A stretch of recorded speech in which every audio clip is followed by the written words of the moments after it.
나는 전능하신 아버지 하나님, 천지의 창조주를 믿습니다.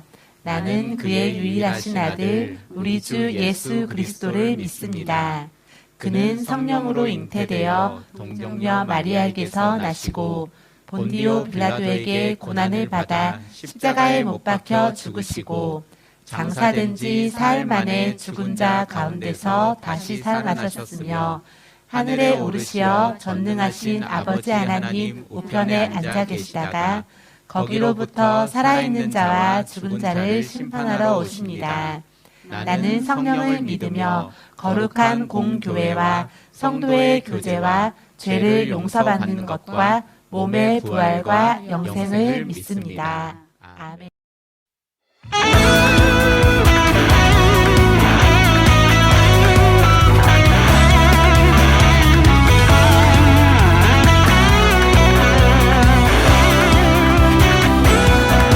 들으라 우리 주 하나님은 오직 한 분 여호와이시니 주께서 주신 말씀을 마음에 새기라. 들으라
사랑하는 하나님, 우리에게 예배를 드릴 수 있는 기쁜 주의를 주셔서 감사합니다. 코로나로 인해 힘들고 어렵지만 하나님이 함께 해주셔서 감사해요.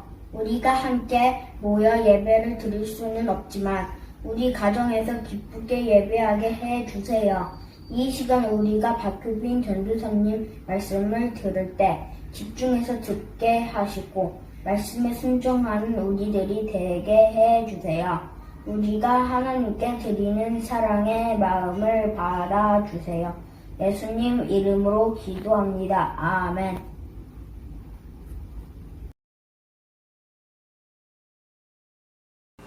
샬롬! 사랑하는 친구들, 잘 지냈나요?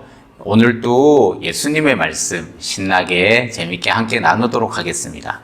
오늘은 세상에서 가장 중요한 것은 이라는 제목으로 사도행전 19장 18절에서 20절의 말씀을 박하늘 친구가 봉독해 주겠습니다. 함께 말씀 봉독하고 올게요. 오늘의 말씀 사도행전 19장 18절에서 20절 말씀.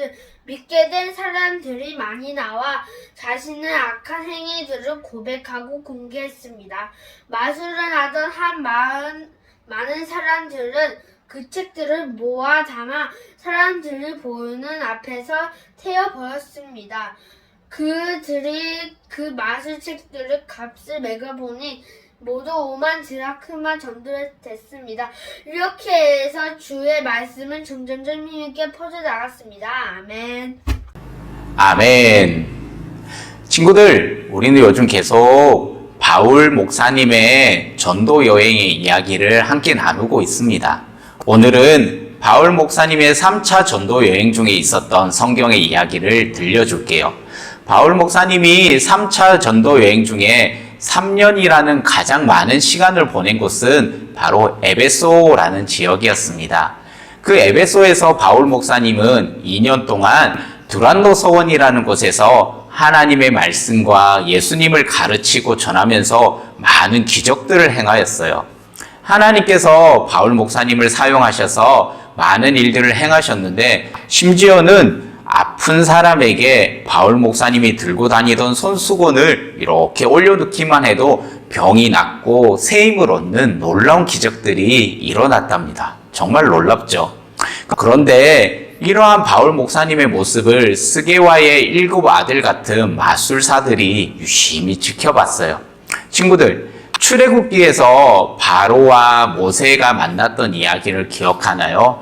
하나님께서 모세에게 명령하셔서 너는 바로에게 찾아가서 이스라엘 백성들을 하나님께 예배하기 위하여 보내달라는 이야기를 바로에게 전하라는 명령을 받습니다. 그래서 모세와 아론은 바로 앞에 나가서 우리 백성들이 광야로 나가 하나님께 예배하려고 하니 우리를 보내달라는 이야기를 하지만 바로는 그냥 흥 하면서 코웃음을 쳐요. 그럴 때 모세가 하나님께서 쥐어주신 그 지팡이를 바로 앞에 던지니까 그 지팡이가 뱀으로 변하는 놀라운 일들이 일어납니다. 그런데 그 모습을 보고 바로가 깜짝 놀라면서 하나님을 두려워하며 그 백성들을 보내준 것이 아니었어요. 바로는 자신이 부리던 왕궁의 마술사들을 불러서 똑같이 모세가 행하였던 것처럼 지팡이를 던져서 뱀으로 변하게 했답니다. 마술사들이 정말 지팡이를 뱀으로 변하게 했는지 아니면 속임수를 사용했는지는 모르겠지만 모세가 보여줬던 능력은 철저하게 하나님께서 보여주신 능력이었고 하나님을 위한 나타냄이었어요. 에베소 지역에 머물던 바울이 보여준 능력도 마찬가지였습니다. 에베소 지역에서 바울이 보내줬던 능력 또한 하나님께서 바울에게 주셨던 능력이었어요. 그러나 마술사들이 보여준 능력은 굉장히 큰 차이가 있었죠. 우리가 읽었던 말씀처럼 바울의 몸에 있던 손수건만 닿아도 아픈 사람들의 병이 낫는 것을 보고 마술사들도 그 기적을 너무나도 따라하고 싶었어요. 예수님은 전혀 몰랐지만 바울이 행했던 그 기적과 그 능력이 너무 욕심이 났던 거예요. 바울은 하나님께 영광을 돌리고 예수님을 전하기 위하여 아픈 사람들을 치료해 줬다면 마술사들은 그런 마음이 아니었어요. 바울이 행하는 그 행동을 보고 와, 나도 저 바울 마술사처럼 하고 싶어. 내가 저 바울 마술사처럼 똑같이 하면 많은 사람들이 나를 부러워하겠지? 나를 우러러보겠지? 또 나는 그 마술의 능력을 통해서 많은 돈을 벌 수 있을 거야. 그렇게 생각을 했대요. 그리고 더욱 자세히 바울이 하는 행동들과 말들을 관찰하기 시작했어요. 근데 그때 마술사들이 바울이 이야기하는 말들 중에 한 가지 공통점을 발견했답니다. 그 말이 무엇이었냐면 바울이 기적을 행할 때마다 아픈 사람들을 치료할 때마다 예수님의 이름으로 말한다. 예수님의 이름으로 명령하니 라는 것을 계속 이야기했던 거예요. 마술사들이 저게 바로 그 주문이야. 예수님의 이름으로 말한다. 마술사들은 바울이 이야기하는 예수님의 이름으로 말한다. 그것을 일종의 주문으로 생각했나 봐요. 마치 수리수리 마술이 이런 주문처럼 말이에요. 그래서 마술사들은 자신들 앞에 있던 악한 영이 들어간 사람에게 외쳤어요. 예수님의 이름으로 명한다. 그 사람에게서 나와! 근데 나왔을까요? 안 나왔겠죠. 뭐가 잘못된 걸까요? 바울이 외친 것과 똑같이 외쳤는데 악한 영은 그 사람의 몸에서 나오지 않았어요. 목소리가 너무 작았나? 바울의 목소리와 같이 흉내를 내볼까? 예수님의 이름으로 명령한다. 그 사람에게서 나오라! 그렇게 했자 오히려 더 악한 영이 대제사장 스게와의 7 아들을 향해서 악한 영이 도리어 큰 목소리로 내가 예수님도 알고 바울도 알지만 너는 누구야? 라고 외치면서 악한 영에 빠진 사람이 그 스게와의 7 아들에게 달려들어서 때리고 옷을 찢어 버렸어요. 그들은 악한 영이 들었던 그 사람에게 온몸을 막 두들겨 맞고 옷도 홀딱 벗겨진 후에 부끄러워서 도망치게 되었어요. 이 사실을, 이 모든 일을 지켜본 에베소 사람들은 하나님의 능력에 또 예수님의 이름을 더욱더 두려워하면서 그분의 이름을 높여드리게 되었어요. 친구들, 예수님의 이름은 우리가 흔히 외우는 수리수리 마수리 같은 그런 주문이 아니에요. 나의 욕심을 위해서 또 나의 인기나 돈을 많이 벌기 위해서 거룩하시고 크신 예수님의 이름은 사용할 수가 없답니다. 이런 일들을 통해서 사람들은 바울을 통하여서 일하시고 역사하시는 하나님을 깨닫게 되었어요. 그리고 살아계신 예수님을 더 잘 믿게 되었답니다. 사람들은 예수님을 믿게 된 후에 자신의 삶이 어떻게 변화되었는지를 많은 사람들 앞에 나와서 고백하게 되었어요. 한 사람씩 나와서 내가 예수님을 만나고 이런 병이 치유받았고 내가 예수님을 만나고 나서 내 삶에 이런 기쁨이 생겼어요 라고 나와서 고백할 때에 사람들 앞에 스게와의 7 아들들이 나왔습니다. 그리고 그 마술사들은 자신들의 잘못을 사람들 앞에서 고백했어요. 똑같은 사람인데 신이 보낸 특별한 예언자처럼 행동하였고 하나님을 모르고 예수님을 몰랐던 것을, 그리고 예수님의 이름을 마치 주문처럼 외우고 그들이 사용하려 했던 것을 회개하였답니다. 그리고 지금까지 자신들의 이름을 높이고 사람들에게 인기를 얻고 돈을 벌기 위해서 오랫동안 간직하고 있으며 또 모아봤던 그런 우상 같은 마술책들을 가져다가 사람들 앞에서 모두 다 불태워 버렸어요. 성경에 보니 오늘 그 마술사들이 태워버린 책들의 값이 5만 드라크라라고 적혀 있어요. 당시 노동자들의 하루 일당이 1드라크마였으니 5만 드라크마는 엄청난 액수였겠죠. 하지만 이것이 아무리 비싸도 온 세상의 주인이 누구시고 또 진짜 하나님이 누구신지를 알게 되었고 그 예수님을 믿을 수 있게 되었기 때문에 하나님 앞에서 그 비싼 책들도 아무런 가치가 없고 쓸모가 없다라는 것을 깨닫고 아는 순간, 그 순간에 모든 책들을 태워버리고 없애버린 것이에요. 사랑하는 우리 친구들, 예수님을 알게 되고 믿게 되면 우리는 이 마술사들처럼 예수님을 바라보며 예수님을 생각하고 예수님을 사랑할 때에 내 삶에 더 이상 필요 없는 것들, 가치 없는 것들을 조금 더 아까워하지 않고 버릴 수 있게 된답니다. 어떤 친구들은 내가 부모님을 통해서 선물 받은 게임기를 아주 소중하게 생각할 수 있어요. 항상 게임기를 충전시키고 소중히 여기면서 늘 가까이 두고 있는 친구들이 있을 수 있어요. 그런데 그 게임기보다 더 소중하고 귀한 예수님을 알고 만나게 되면 어떻게 되겠어요? 이제는 이 게임기가 더 중요하진 않아요. 필요가 없어졌어요. 게임을 하고 그것을 위해서 시간을 보내기보다 성경책을 읽고 예수님의 말씀을 알아가는 큐티를 하고 싶어지고 예수님을 위해서 또 기도하고 싶은 마음이 더 커져갈 거예요. 나의 즐거움을 위해서 낭비하였던 그 게임기가 이제는 쓸모가 없어져 버려요. 나에게 정말 쓸모가 있고 가치 있는 것이 바뀌게 된답니다. 그래서 이전에는 게임기가 나랑 가장 가까운 친구였다면 예수님을 믿은 이후에는 그 소중한 성경책이, 큐티책이 내 가까이에 있게 되는 거예요. 이것은 때로 눈에 보이지 않는 것일 수도 있어요. 예수님을 믿고 알기 전에는 내 생각, 내 욕심이 가장 중요했어요. 우리 친구들 동생하고 왜 싸웠어요? 누나나 형들과 언니들과는 왜 싸웠나요? 또 때로는 친구들하고 왜 다투고 미워했나요? 내 마음에 들지 않고 내가 하고 싶은 대로 내 욕심대로 원하는 대로 되지 않기 때문에 친구들을, 언니를, 누나를, 동생을, 형을 미워할 수밖에 없었겠죠.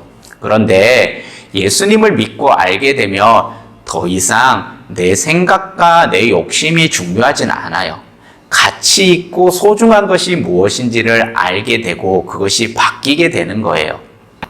내 욕심이 아니라 예수님의 마음을 선택하게 된다라는 것이죠. 마치 5만 드라크나나 되는 마술책들을 모두 태워버린 그 마술사들처럼 내가 가진 욕심, 예수님보다 더 귀하게 여겼던 내 욕심들을 다 태워버리고 내려놓게 돼요. 우리의 삶에 가장 가치 있는, 가장 중요한 예수님을 알게 되는 순간 쓸모없고 가치 없는 것은 더 이상 필요 없게 된다라는 거죠. 예수님을 믿는 우리 친구들의 마음에 친구들이 가진 것 중에 혹시 이제는 더 이상 예수님을 사랑하고 예수님을 믿는 나에게 필요 없는 것들을 이제는 내려놓고 버려버리도록 해요. 왜냐하면 내 마음에 예수님만이 가장 소중하게 자리 잡을 수 있기 때문이죠.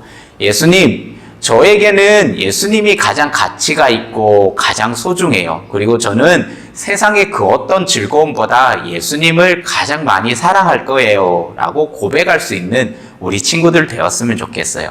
우리 이렇게 한번 고백해 봤으면 좋겠어요. 전도사님이 먼저 할 테니까 우리 친구들이 한번 따라해 볼까요?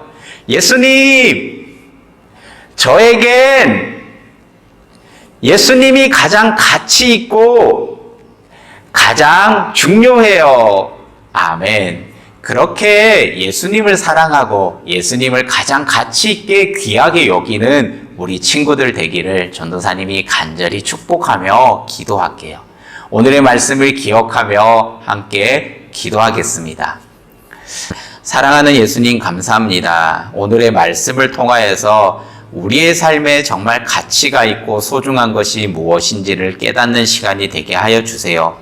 내 삶에 예수님보다 더 귀한 것이 있었다면 모두 다 내려놓고 예수님을 가장 사랑하며 예수님을 가장 마음의 중심에 모시며 살아가는 우리 친구들 될 수 있도록 주님 역사하여 주세요. 감사드리며 예수님의 이름으로 기도합니다. 아멘. 사랑하는 우리 친구들, 이번 한 주 동안 예수님을 가장 먼저 가장 많이 사랑하며 가장 가치 있게 여기며 한 주를 보내는 귀한 친구들 되기를 간절히 소망합니다. 잘 지냈다가 다음 주에 또 만나요. 안녕. 다 같이 주기도문성 부르심으로 예배를 마치도록 하겠습니다. 하늘에 계신 우리 아버지, 아버지의 이름을 거룩하게 하시며 아버지의